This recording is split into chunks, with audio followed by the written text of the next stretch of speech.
बीते दिन ही केंद्र ਵੱਲੋਂ ਪੇਸ਼ ਕੀਤੇ ਗਏ ਬਜਟ ਤੇ ਜਿੱਥੇ ਵਿਰੋਧੀ ਰਾਜਨੀਤਿਕ ਪਾਰਟੀਆਂ ਨੇ ਇਸ ਬਜਟ ਤੇ ਸਵਾਲ ਚੁੱਕੇ ਅਤੇ ਖਾਸ ਤੌਰ ਤੇ ਪੰਜਾਬ ਦੇ ਮੁੱਖ ਮੰਤਰੀ ਵੱਲੋਂ ਇਸ ਬਜਟ ਨੂੰ ਪੰਜਾਬ ਨਾਲ ਵਿਤਕਰਾ ਕਰਾਰ ਦਿੱਤਾ, ਉੱਤੇ ਹੀ ਕੇਂਦਰ ਦੇ ਪੇਸ਼ ਬਜਟ ਦੀਆਂ ਵਧਾਈਆਂ ਕਰ ਰਹੇ ਹਨ ਭਾਜਪਾ ਨੇਤਾ। ਭਾਜਪਾ ਵੱਲੋਂ ਆਪਣੀ ਪਾਰਟੀ ਦੀ ਇੱਕ ਨੇਤਾਵਾਂ ਦੀ ਬਜਟ ਕਮੇਟੀ ਬਣਾਈ ਗਈ ਹੈ ਜੋ ਸੂਬੇ ਭਰ 'ਚ ਬਜਟ ਤੇ ਚਰਚਾ ਪ੍ਰੋਗਰਾਮ ਚਲਾ ਰਹੀ ਹੈ ਅਤੇ ਇਸ ਦੇ ਚੱਲਦੇ ਬਟਾਲਾ 'ਚ ਵੀ ਭਾਜਪਾ ਨੇਤਾ ਤੇ ਭਾਜਪਾ ਪਾਰਟੀ ਦੀ ਬਜਟ ਕਮੇਟੀ ਦੇ ਮੈਂਬਰ ਅਨਿਲ ਵਾਸੂਦੇਵ ਵੱਲੋਂ ਸਨਅਤਕਾਰਾਂ ਅਤੇ ਕਾਰੋਬਾਰੀਆਂ ਨਾਲ ਮੀਟਿੰਗ ਕੀਤੀ ਗਈ। ਬਟਾਲਾ 'ਚ ਪਹੁੰਚੇ ਭਾਜਪਾ ਪਾਰਟੀ ਦੀ ਬਜਟ ਕਮੇਟੀ ਦੇ ਮੈਂਬਰ ਅਨਿਲ ਵਾਸੂਦੇਵ ਵੱਲੋਂ ਬਜਟ ਤੇ ਚਰਚਾ ਪ੍ਰੋਗਰਾਮ ਤਹਿਤ ਸਨਅਤਕਾਰਾਂ ਅਤੇ ਕਾਰੋਬਾਰੀਆਂ ਨਾਲ ਮੁਲਾਕਾਤ ਕਰਦਿਆਂ ਕਿਹਾ ਗਿਆ ਕਿ ਕੇਂਦਰ ਵੱਲੋਂ ਪੇਸ਼ ਕੀਤੇ ਇਸ ਬਜਟ ਨੂੰ ਇੱਕ ਇਤਿਹਾਸਿਕ ਅਤੇ ਆਉਣ ਵਾਲੇ 25 ਸਾਲਾਂ ਦਾ ਦੇਸ਼ ਦਾ ਰੋਡ ਮੈਪ ਦੱਸਿਆ।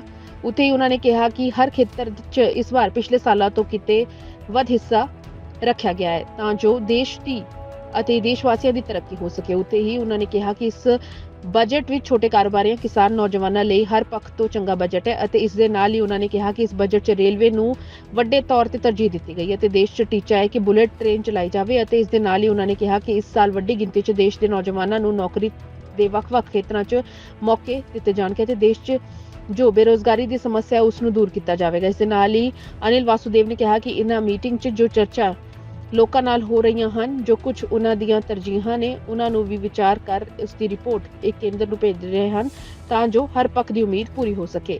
ਬਜਟ ਤੇ ਚਰਚਾ ਬਟਾਲੇ ਦੇ ਅੰਦਰ ਜਿਹਦੇ ਵਿੱਚ ਸਾਡੇ ਹਰ ਇੰਡਸਟਰੀਜ਼ ਜਿਨ੍ਹਾਂ ਦੇ ਵਿੱਚ ਪ੍ਰਮੁੱਖਤਾ ਦੇ ਵਿੱਚ ਇੰਦਰ ਸੇਖੜੀ ਜੀ, ਰਜੇਸ਼ ਮਰਵਾ ਜੀ, ਤਰੇਨ ਸਾਹਿਬ, ਇਹ ਸਭ ਲੋਕ ਜਿਹੜੇ ਹੈਗੇ ਹੈ ਔਰ ਵਪਾਰੀ ਵਰਗ ਤੋਂ ਔਰ ਸਾਰੇ ਸ਼ਹਿਰ ਦੇ ਪ੍ਰਬੁੱਧ ਨਾਗਰਿਕ ਇੱਥੇ ਹਾਜ਼ਰ ਸੀ।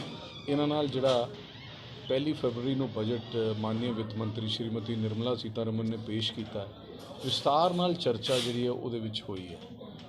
ਇਹ ਸਾਡਾ ਸਭ ਦਾ ਮੰਨਣਾ ਹੈ ਕਿ ਇਸ ਸਾਲ ਦਾ ਜਿਹੜਾ ਬਜਟ ਹੈ ਇਹ ਨਾ ਕੇਵਲ ਇਸ ਸਾਲ ਦਾ ਰੋਡ ਮੈਪ ਤਿਆਰ ਕਰਦਾ ਹੈ, ਇਹ ਆਉਣ ਵਾਲੇ 25-50 ਸਾਲਾਂ ਦਾ ਰੋਡ ਮੈਪ ਜਿਹੜਾ ਹੈ, ਜਿਹੜੀ ਕਿ ਯੋਜਨਾ ਪਲੈਨਿੰਗ ਡਾਕੂਮੈਂਟ ਹੈਗਾ। ਇਹ ਖਾਲੀ ਬਜਟ ਹੀ ਨਹੀਂ ਹੈ, ਇਹ ਕ੍ਰਾਂਤੀਕਾਰੀ ਔਰ ਇਤਿਹਾਸਿਕ ਹੈ।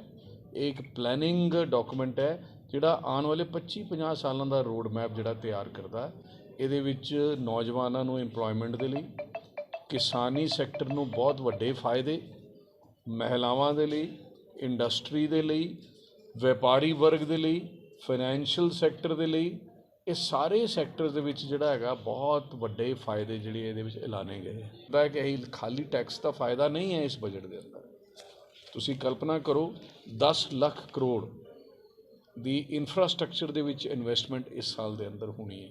10 ਲੱਖ ਕਰੋੜ ਦੀ ਇਨਵੈਸਟਮੈਂਟ ਦੇ ਨਾਲ ਮੈਂ ਤੇ ਕੱਲੇ ਸੈਕਟਰ ਦੇ ਵਿੱਚ ਵੀ ਕੀ ਇਨਵੈਸਟਮੈਂਟ ਹੋ ਰਹੀ ਹੈ ਉਹਦੇ ਬਾਰੇ ਦੇ ਵਿੱਚ ਵੀ ਮੇਰੇ ਕੋਲ ਕੁਝ ਡਾਟਾ, ਮੈਂ ਉਹਦੀ ਗੱਲ ਵੀ ਕਰ ਰਿਹਾ ਸੀ, ਲੇਕਿਨ ਸਿਗੜੀ ਜੀ ਨੇ ਐਡ ਕੀਤਾ, ਮੈਨੂੰ ਸੰਖਿਆ ਦਾ ਆਈਡੀਆ ਨਹੀਂ, 2 ਕਰੋੜ ਨਵੀਆਂ ਨੌਕਰੀਆਂ ਇਸ 10 ਲੱਖ ਕਰੋੜ ਦੇ ਕੈਪੀਟਲ ਐਕਸਪੈਂਡੀਚਰ ਦੇ ਨਾਲ ਜਿਹੜਾ ਪਿਛਲੇ ਸਾਲ ਤੋਂ 33% ਜ਼ਿਆਦਾ ਹੈ।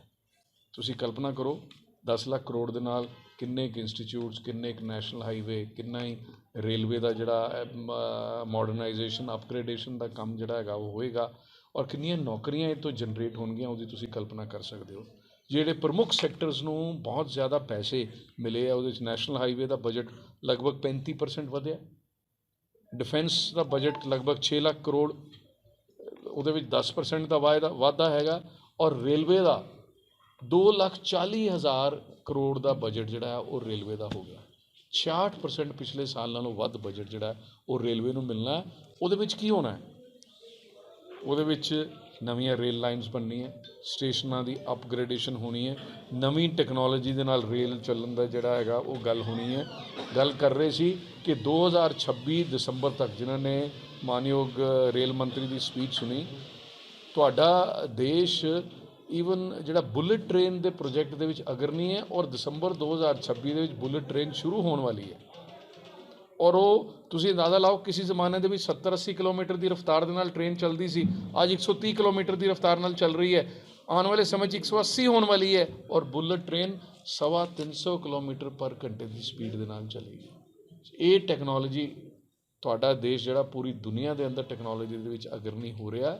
ਨਵੇਂ 157 ਮੈਡੀਕਲ ਕਾਲਜ ਦਾ ਖੋਲ੍ਹਿਆ ਜਾਣਾ, ਉਹਦੇ ਨਾਲ 157 ਨਰਸਿੰਗ ਕਾਲਜਿਸ ਦਾ ਖੋਲ੍ਹਿਆ ਜਾਣਾ, 740 Eklavya school, Eklavya residential school, ਜਿਹੜੇ ਉੱਤਮ ਕਿਸਮ ਦੇ ਸਕੂਲ ਤੁਹਾਡੇ ਜ਼ਿਲ੍ਹੇ ਦੇ ਵਿੱਚ ਵੀ ਖੁੱਲ੍ਹੇਗਾ। ਔਰ ਰੇਲਵੇ ਦੇ ਲਈ ਜਿਹੜੀ ਅਪਗ੍ਰੇਡੇਸ਼ਨ ਦੀ ਗੱਲ ਹੈ ਉਹਦੇ 'ਚ ਗੁਰਦਾਸਪੁਰ ਦਾ ਸਟੇਸ਼ਨ ਵੀ ਸ਼ਾਮਿਲ ਹੈ, ਬਟਾਲੇ ਦਾ ਸਟੇਸ਼ਨ ਸ਼ਾਇਦ ਉਹ 'ਚ ਇਸ ਵਾਰੀ ਨਹੀਂ ਹੈ, ਅਗਲੀ ਵਾਰੀ ਆਏਗਾ। ਇਹ ਸਾਰੇ ਸਟੇਸ਼ਨ ਜਿਹੜੇ ਹੈਗੇ ਹੋਣੇ ਹੈ, ਪਠਾਨਕੋਟ ਦੇ 2 ਤੁਹਾਡੇ ਇਸ ਇਲਾਕੇ ਦੇ ਅੰਦਰ ਦੋਨੋਂ ਸਟੇਸ਼ਨ ਉਹਦੇ ਅਪਗ੍ਰੇਡੇਸ਼ਨ ਦੇ ਅੰਦਰ ਸ਼ਾਮਿਲ ਹੈ। ਔਰ ਇਹਦੇ ਨਾਲ 38,800 ਇਹ ਜਿਹੜੇ ਸਕੂਲਾਂ ਦੇ ਅੰਦਰ ਜਿਹੜੇ ਨਵੇਂ ਸਕੂਲ ਚੱਲਣੇ ਹੈ ਔਰ ਜਿਹੜੇ ਨਵੇਂ ਨਰਸਿੰਗ ਕਾਲਜਿਸ ਔਰ ਮੈਡੀਕਲ ਕਾਲਜ ਬਣਨੇ ਹੈ, 38,800 ਲੋਕਾਂ ਨੂੰ ਨੌਕਰੀ ਦਾ ਪ੍ਰਾਵਧਾਨ ਇਸ ਬਜਟ ਦੇ ਅੰਦਰ ਹੈਗਾ। ਪ੍ਰਧਾਨ ਮੰਤਰੀ ਆਵਾਸ ਯੋਜਨਾ ਦੀ ਗੱਲ ਕਰੀਏ ਤੇ 79,000 ਕਰੋੜ ਦਾ ਪ੍ਰੋਵੀਜ਼ਨ ਜਿਹੜਾ ਤੁਸੀਂ ਕਲਪਨਾ ਕਰੋ, 79,000 ਕਰੋੜ ਦੇ ਨਾਲ ਜਿਹੜਾ 1.5 ਤੋਂ ਪੌਣੇ 2 ਲੱਖ ਰੁਪਏ ਦਾ ਨਵੇਂ ਘਰ ਜਿਹੜੇ ਗਰੀਬ ਆਦਮੀ ਨੂੰ ਬਣਾ ਕੇ ਦੇਣੇ ਹੈ। ਸਾਡੇ ਇਸ ਇਲਾਕੇ ਦੇ ਅੰਦਰ ਕੰਮ ਘੱਟ ਹੋਇਆ, ਮੈਨੂੰ ਲੱਗਦਾ ਹੈ ਕਿ ਤੇਜ਼ੀ ਪਕੜੇਗਾ। ਮੈਨੂੰ ਪਤਾ ਕਿ ਹਿਮਾਚਲ ਦੇ ਵਿੱਚ ਇੱਕ ਵਿਧਾਨ ਸਭਾ ਹਲਕੇ ਦੇ ਵਿੱਚ 5-5 ਹਜ਼ਾਰ ਘਰ ਲੋਕਾਂ ਨੇ ਬਣਵਾਏ ਔਰ ਇਹ ਇੱਕ ਬਹੁਤ ਵੱਡਾ ਉਪਰਾਲਾ ਜਿਹੜਾ 79,000 ਕਰੋੜ ਦਾ ਬਜਟ ਇਸ ਸਾਲ ਦੇ ਵਿੱਚ ਖਰਚ ਹੋਣ ਦਾ ਜਿਹੜਾ ਉਹ ਇਸ ਯੋਜਨਾ ਦੇ ਅੰਦਰ ਹੈ। ਔਰ ਕਿਸਾਨੀ ਦੀ ਗੱਲ ਕਰੀਏ, ਕਿਸਾਨੀ ਦੇ ਲਈ ਤੇ ਇਹ ਵਾਕਈ ਮੀਲ ਪੱਥਰ ਸਾਬਤ ਹੋਣ ਵਾਲਾ ਇੱਕ ਗੱਲ ਤੈਅ ਕੀਤੀ ਹੈ ਭਾਰਤ ਦੀ ਨਰਿੰਦਰ ਮੋਦੀ ਜੀ ਦੀ ਸਰਕਾਰ ਨੇ ਕਿ ਹੁਣ ਜਿੰਨੇ ਤੱਕ ਅਸੀਂ ਡਾਇਵਰਸੀਫਾਈ ਨਹੀਂ ਕਰਾਂਗੇ, ਜਿੰਨੇ ਤੱਕ ਸਮੇਂ ਦਾ ਇੰਤਜ਼ਾਰ ਨਹੀਂ ਕਰਾਂਗੇ ਕਿ ਮੈਨੂੰ ਮੇਰੀ ਫਸਲ ਦਾ ਚੰਗਾ ਭਾਅ ਕਦੋਂ ਮਿਲਣਾ ਹੈਗਾ, ਸਾਡੀ ਆਮਦਨ ਉਨੀ ਨਹੀਂ ਵੱਧ ਸਕਦੀ। ਔਰ ਉਹਦੇ ਲਈ ਹਾਰਟੀਕਲਚਰ ਪ੍ਰੋਡਿਊਸ ਨੂੰ ਬੜਾਵਾ ਦੇਣ ਦੇ ਲਈ, ਉਹਨੂੰ ਪ੍ਰਮੋਟ ਕਰਨ ਦੇ ਲਈ 2200 ਕਰੋੜ ਰੁਪਏ ਰੱਖੇ। ਸਟੋਰੇਜ ਫੈਸਿਲਿਟੀਜ਼ ਨੂੰ ਕ੍ਰੀਏਟ ਕਰਨ ਦੇ ਲਈ ਬਹੁਤ ਵੱਡਾ ਜਿਹੜਾ ਇੰਤਜ਼ਾਮ ਉਹਦੇ ਵਿੱਚ ਕੀਤਾ ਔਰ ਉਹ ਸਟੋਰੇਜ ਫੈਸਿਲਿਟੀ ਦਾ ਮਾਇਨਾ ਇਹ ਹੈਗਾ ਕਿ ਮੇਰੇ ਕਿਸਾਨ ਫਸਲ ਉੱਥੇ ਰੱਖੇ ਔਰ ਉਦੋਂ ਵੇਚੇ ਜਦੋਂ ਉਹਨੂੰ ਠੀਕ ਫਾਇਦਾ ਜਿਹੜਾ ਉਹਦਾ ਮਿਲੇਗਾ। 2 ਲੱਖ ਕਰੋੜ ਦਾ ਕ੍ਰੈਡਿਟ ਫਿਸ਼ਰੀਜ਼, ਡੇਅਰੀ ਫਾਰਮਿੰਗ ਔਰ ਸਾਨੂੰ ਐਨੀਮਲ ਹਸਬੈਂਡਰੀ ਦੇ ਫੀਲਡ ਦੇ ਵਿੱਚ ਇਸ ਸਾਲ ਦੇ ਅੰਦਰ ਮਿਲਣਾ ਹੈ। ਇੱਕ ਨੌਜਵਾਨਾਂ ਨੂੰ ਮੌਕਾ ਮਿਲੇ। ਦੇਖੀਏ ਇਸ ਬਜਟ ਦੀ ਸਭ ਤੋਂ ਵੱਡੀ ਜਿਹੜੀ ਖੂਬੀ ਹੈ, ਉਹਨਾਂ ਨੇ ਇਕੁਅਲ ਓਪਰਚੁਨਿਟੀ ਦੀ ਗੱਲ ਕੀਤੀ ਵੀ ਮੌਕੇ ਮਿਲਣਗੇ। ਸੀਜ਼ ਕੌਣ ਕਰਦਾ ਇਹ ਹੁਣ ਟਾਈਮ ਆ ਗਿਆ। ਹਰ ਕੋਈ ਵਿਅਕਤੀ ਜਿਹਦੇ ਕੋਲ ਐਜੂਕੇਸ਼ਨ ਹੈਗੀ ਹੈ ਉਹਦੀ ਫੈਸਿਲਿਟੀ ਦਿੱਤੀ ਹੈ ਸਰਕਾਰ ਨੇ, ਜਿਹਦੇ ਕੋਲ ਨੌਲੇਜ ਹੈ ਉਹਦੀ ਫੈਸਿਲਿਟੀ। ਮੈਂ ਉਹਦੀ ਗੱਲ ਸਕਿੱਲ ਜਿਹੜੇ ਪ੍ਰਧਾਨ ਮੰਤਰੀ ਕੌਸ਼ਲ ਵਿਕਾਸ ਯੋਜਨਾ ਦੇ ਅੰਦਰ ਕੰਮ ਹੋ ਰਿਹਾ ਹੈਗਾ। ਸਟਾਰਟਅਪਸ, ਐਗਰੀਕਲਚਰ ਸਟਾਰਟਅਪਸ ਜਿਹੜੇ ਹੈਗੇ ਆ ਉਹ ਇਹਦੇ ਵਿੱਚ ਬਣਨ ਦੇ ਲਈ ਬਹੁਤ ਵੱਡਾ ਕਾਰਪਸ ਉਹਦੇ ਵਿੱਚ ਰੱਖਿਆ ਗਿਆ ਹੈਗਾ। ਔਰ 500 ਤਰੀਕੇ ਦੇ ਪਲਾਂਟਸ ਐਸੇ ਹੈਗੇ ਆ ਜਿਨ੍ਹਾਂ ਨੂੰ ਲਗਾਉਣ ਦੇ ਨਾਲ ਬਹੁਤ ਵੱਡਾ ਫਾਇਦਾ ਜਿਹੜਾ ਹੋਣਾ, ਉਹਦੇ ਲਈ ਵੀ ਬਹੁਤ ਵੱਡਾ ਜਿਹੜਾ ਉਹ ਫਾਇਦਾ ਇਸ ਬਜਟ ਜਿਹੜਾ ਹੈਗਾ ਇਸ ਦੇ ਵਿੱਚ ਕਿਸਾਨੀ ਦੇ ਲਈ ਰੱਖਿਆ ਗਿਆ। ਕਰ ਸਕਦੇ ਹੋ ਨੌਜਵਾਨਾਂ ਨੂੰ ਟ੍ਰੇਨਿੰਗ, ਔਰ ਟ੍ਰੇਨਿੰਗ ਵੀ ਕਿਹੜੇ ਫੀਲਡਾਂ ਦੇ ਵਿੱਚ, ਜਿਹੜੀ ਪ੍ਰਧਾਨ ਮੰਤਰੀ ਕੌਸ਼ਲ ਵਿਕਾਸ ਯੋਜਨਾ ਚੱਲ ਰਹੀ ਹੈ ਬੜੀ ਦੇਰ ਤੋਂ, ਉਹਦਾ ਚੌਥਾ ਚਰਨ ਇਸ ਬਜਟ ਦੇ ਵਿੱਚ ਲਾਂਚ ਕੀਤਾ। ਉਸ ਚੌਥੇ ਚਰਨ ਦੇ ਅੰਦਰ ਸਾਨੂੰ ਰੋਬੋਟਿਕਸ ਦੇ ਵਿੱਚ, ਮੈਕਟ੍ਰੋਨਿਕਸ ਦੇ ਵਿੱਚ, ਡਰੋਨਸ ਦੇ ਵਿੱਚ, ਸੌਫਟ ਸਕਿੱਲਸ ਦੇ ਵਿੱਚ, ਐਸਐਸਏ ਦੇ ਵਿੱਚ ਸਪੈਸ਼ਲਾਈਜ਼ਡ ਟ੍ਰੇਨਿੰਗ ਜਿਹੜੀ ਹੈਗੀ ਉਹ ਦਿੱਤੀ ਜਾਣੀ ਹੈ ਤਾਂ ਕਿ ਪੂਰੀ ਦੁਨੀਆ ਦੇ ਅੰਦਰ ਮੇਰਾ ਨੌਜਵਾਨ ਕੰਮ ਕਰਨ ਦੇ ਉਹਨੂੰ ਅਵਸਰ ਮਿਲ ਸਕਣ। ਇਹ ਯੋਜਨਾ ਜਿਹੜੀ ਹੈਗੀ ਹੈ ਇਹ ਕੇਂਦਰ ਸਰਕਾਰ ਨੇ ਬਣਾਈ ਹੈ। ਕਾਦੀਆਂ ਪਿਆ ਰੇਲ ਲਾਈਨ ਦੇਖੋ, ਇੱਕ ਰੇਲ ਲਾਈਨ ਵੀ ਜਿਹੜੀ ਹੈਗੀ 18 ਨਾ ਪੰਜਾਬ ਦੇ ਵਿੱਚ ਮੇਰੇ ਖਿਆਲ 12 ਕਿ 18 ਰੇਲ ਲਾਈਨ ਦੀ ਗੱਲ ਜਿਹੜੀ ਹੈਗੀ ਆਈ ਹੈਗੀ ਹੈ। ਕਿਉਂਕਿ ਬਜਟ ਬੜਾ ਇੱਕ ਡਿਟੇਲਡ ਡਾਕੂਮੈਂਟ ਹੁੰਦਾ ਹੈਗਾ, ਲੇਕਿਨ ਇਹ ਵਾਲੀ ਗੱਲ ਜਿਹੜੀ ਹੈਗੀ ਹੈ ਰੇਲ ਲਾਈਨਸ ਦੀ ਗੱਲ ਹੈਗੀ ਹੈ ਇਸ ਜ਼ਿਲ੍ਹੇ ਦੇ ਅੰਦਰ ਜਿਹੜੀ ਹੈਗੀ ਹੈ। ਨਹੀਂ ਬਟਾਲਾ ਤੋਂ ਬੰਬੇ ਟ੍ਰੇਨ ਜਾਂਦੀ ਹੈ, ਹੁਣ ਬੰਬੇ ਤੋਂ ਛੱਡ ਕੇ ਜਲੰਧਰੋਂ ਟ੍ਰੇਨ ਵੀ ਸਿੱਧੀ ਨਹੀਂ ਆਉਂਦੀ ਇੱਥੇ। ਦੇਖੀਏ ਨਾ ਡਬਲ ਲਾਈਨ ਹੈ, ਡਬਲ ਲਾਈਨ ਕਦੋਂ ਹੋਣੀ ਹੈ? 70 ਸਾਲ ਹੋ ਗਏ, 75 ਸਾਲ ਐਸਾ ਹੈਗਾ। ਡਬਲ ਲਾਈਨਾਂ ਬਹੁਤ ਹੋਈਆਂ, ਤੁਸੀਂ ਇਹ ਨਹੀਂ ਕਹਿ ਸਕਦੇ ਕਿ ਡਬਲ ਲਾਈਨਾਂ ਪੂਰਾ ਦਿੱਲੀ ਤੋਂ ਜੰਮੂ ਜਿਹੜੀ ਹੈਗੀ ਡਬਲ ਲਾਈਨ ਹੋ ਚੁੱਕੀ। ਪਹਿਲੇ ਕਿੱਥੇ ਸੀਗੀ? ਪਿਛਲੇ 5 ਸਾਲਾਂ ਦੇ ਅੰਦਰ ਹੋਈ ਹੈ।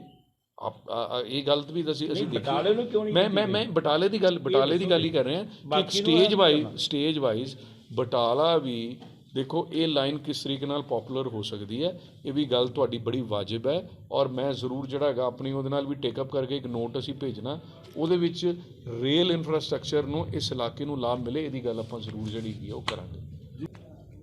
ਗ੍ਰੀਨ ਟੈਕਨੋਲੋਜੀ ਜਿਹੜੀ ਇੰਡੀਆ ਹੁਣ ਪ੍ਰੋਡਿਊਸ ਕਰਨ ਵਾਲਾ, ਜਿਹਦੇ ਵਿੱਚ ਹਾਈਡਰੋਜਨ ਦੇ ਰਾਹੀਂ ਜਿਹੜੀ ਗ੍ਰੀਨ ਟੈਕਨੋਲੋਜੀ, ਸੋਲਰ ਐਨਰਜੀ ਦੇ ਰਾਹੀਂ ਜਿਹੜੀ ਗ੍ਰੀਨ ਟੈਕਨੋਲੋਜੀ ਜਿਹੜੀ ਪੂਰੀ ਦੁਨੀਆ ਨਹੀਂ ਕਰ ਪਾਈ। ਕਾਰਬਨ ਕ੍ਰੈਡਿਟਸ ਦਾ ਤੁਸੀਂ ਸ਼ਾਇਦ ਇਸ ਗੱਲ ਨੂੰ ਬਹੁਤਾ ਨਹੀਂ ਸੁਣਿਆ ਹੋਣਾ, ਜਿਹੜੇ ਲੋਕ ਇੰਡਸਟਰੀ ਦੇ ਵਿੱਚ ਹੈਗੇ ਆ, ਜਿਹੜੇ ਕੋਇਲੇ ਤੋਂ ਜਾਂ ਰੀਨਿਊਏਬਲ ਐਨਰਜੀ ਯੂਜ਼ ਕਰਕੇ ਜਿਹੜੇ ਐਨਰਜੀ ਪ੍ਰੋਡਿਊਸ ਕਰਦੇ ਉਹਨਾਂ ਨੂੰ ਕਾਰਬਨ ਕ੍ਰੈਡਿਟ ਮਿਲਦੇ ਸੀ, ਹਾਂਜੀ।